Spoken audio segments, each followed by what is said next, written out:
I'm here talking with Corey Johnson from the Philadelphia National Electric Football League. How's it going, Corey? How you doing, Mo? Yeah, I'm doing great, man. I'm doing great. I'm glad to have you on the Electric Coaches channel. It's really an honor to have you here. One of Oh man, I'm glad to be here. yeah, you one of the big names in the hobby of electric football. Uh, That's what they tell me. that's what they say, right? O- Yeah, a little bit. Okay, so you went from being the face of the hobby to now you're on the board of directors for the Miniature Football Coaches Association. What can you tell us about that? It's just the BOD for short. It's a small group of the guys that's just trying to keep everything organized. Almost running like a business. And handle issues that might come up behind the scenes. A lot of stuff that happens. That probably the public don't be aware of. That we try to keep it. Hush hush or just settle. Okay, okay. So your nickname is also National. How did that come about? How did you get the name National?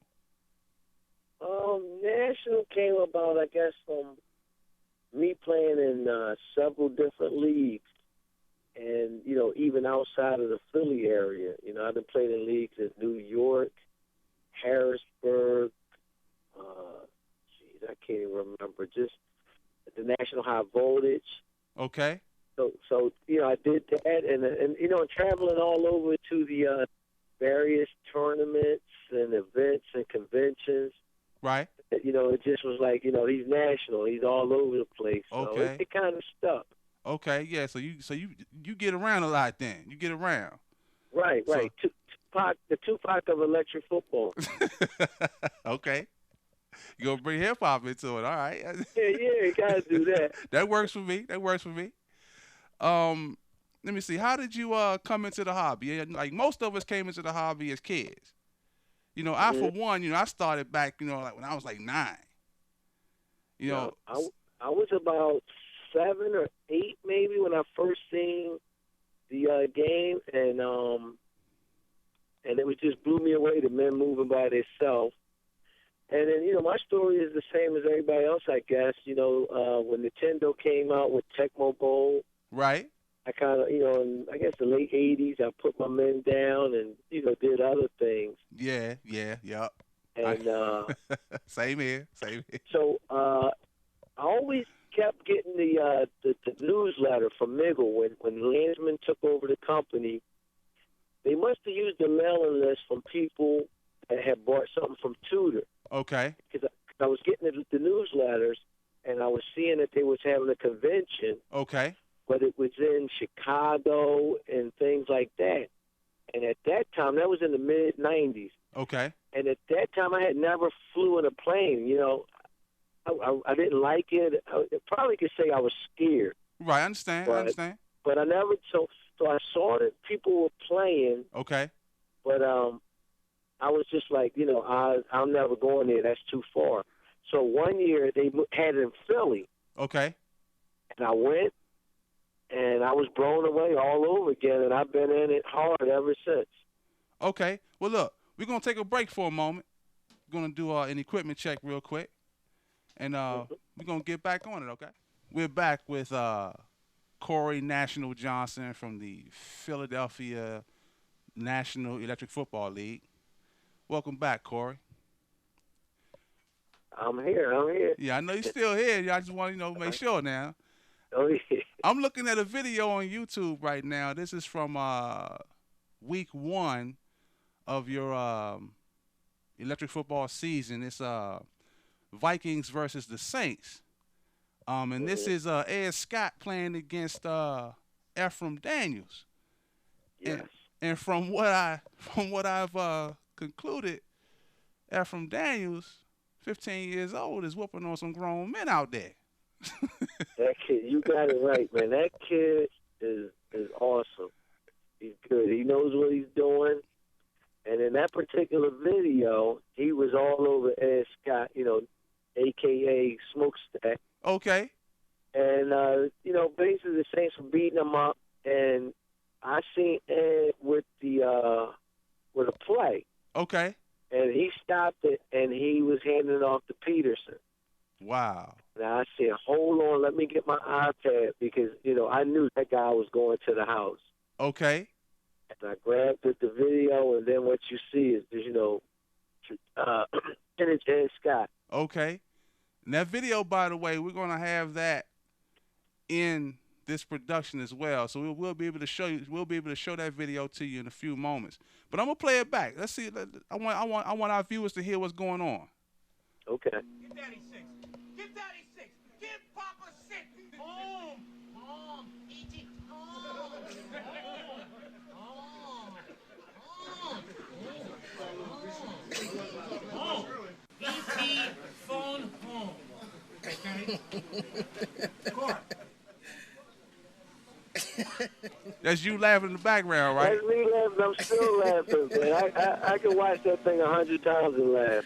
That's how you're supposed to run, Peterson. Somebody wants to play today. Let's go. 2. So I guess that was the biggest play of the game, right? No, man, that was his biggest play. Like I say, the score of the game was probably out of hand, and he got a score, and that was him beating his chest, I guess. It was classic. Okay, but yeah, so I can imagine how it looked. I mean, because from your camera, we saw it from the end zone.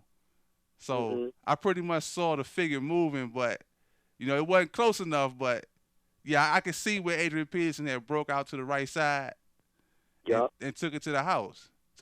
Right. And I was a little late. I was a little late when getting the camera. Like, he had a run play set up, and when he stopped it, his line did a good job of clearing that whole outside open, creating that lane. Okay. And then he just pushed it to his running back, and then what you saw was the board coming back on. Okay, cool. Let's take another break, all right? Okay. We're back with Corey National, and he was on the fall edition of the Tweak magazine. It's a magazine of the Miniature Football Coaches Association. Corey, what can you tell us about the cover and your being on it? Well, it was the issue that was recapping the MFCA convention, and it was also the first MFCA league title game. Okay. And I was playing Ken Allen from Detroit. Okay. And I won the game. So, yeah, I beat him, and I got on the cover. I read the article in here, and it talks about how you were playing with 3.3 gram figures. No. That I was playing with Frank Jacobs' team. Okay. 4.0. The problem was that my team was 3.3. Okay. And Ken, we had Ken was either going to play 3.3 and we play MFCA rules, or he said, let me use my 4.0 team. Okay. And we'll play the Philly NEFL rules. Okay. So Frank let me use his team, which I had never played with, and we played. I felt like I had a good advantage because I was playing with my rule set. So right. I felt pretty good going in. Okay, good. Let's take one more break. All right. Okay. We're back with Corey National Johnson, and we want to talk a little bit about the rule set of the Philadelphia NEFL. What can you tell me about that, Corey? Well, I think it's a very fast-paced rule set. Everything gets timed. How long you have to set up, how long you have to make your adjustments, how long it takes to pass. Just everything is timed. So it's kind of really fast-paced.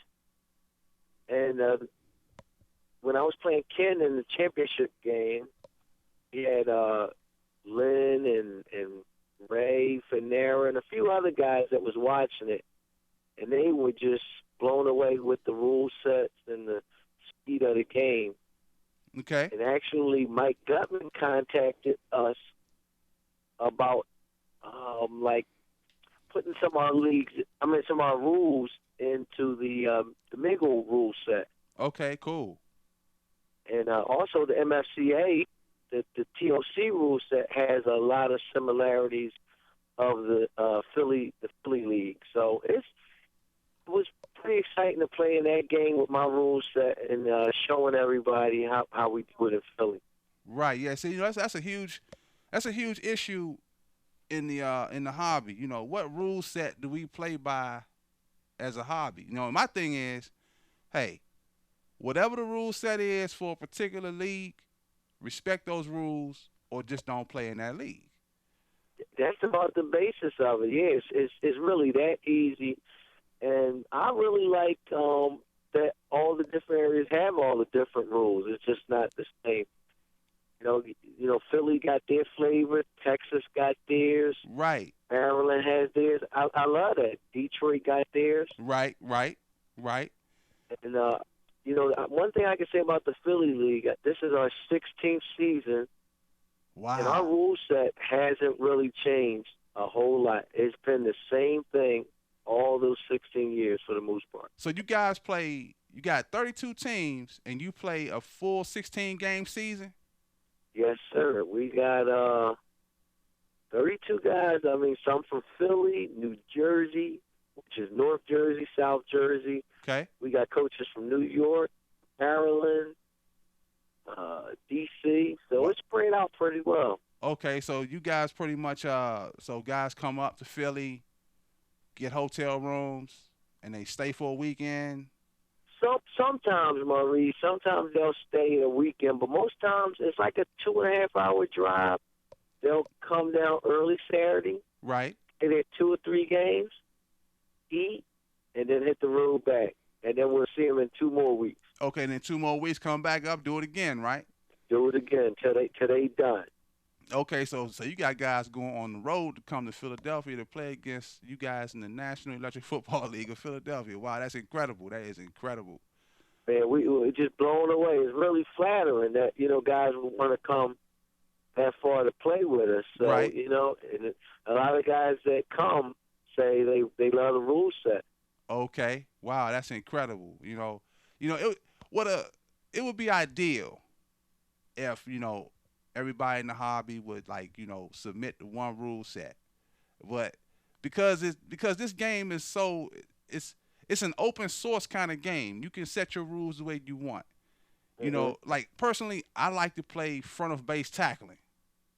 Right. When I first learned how to play the rule book that came with the game says when the defender's base, any part of the defender's base touches the ball carrier's base, that's a tackle. Right. So I started that way. Then as we start playing more in the neighborhood, somebody came up with, hey man, why we playing like that? Why don't we right. say front of base tackling? The defender got a hit with the front of the base.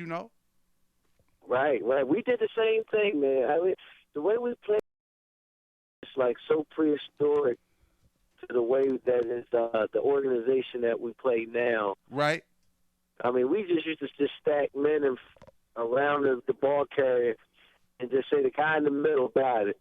So it was we used to throw with our hands. Right. So when I got back into the hobby in the late 90s, I was just blown away at how organized it was and all that kind of stuff.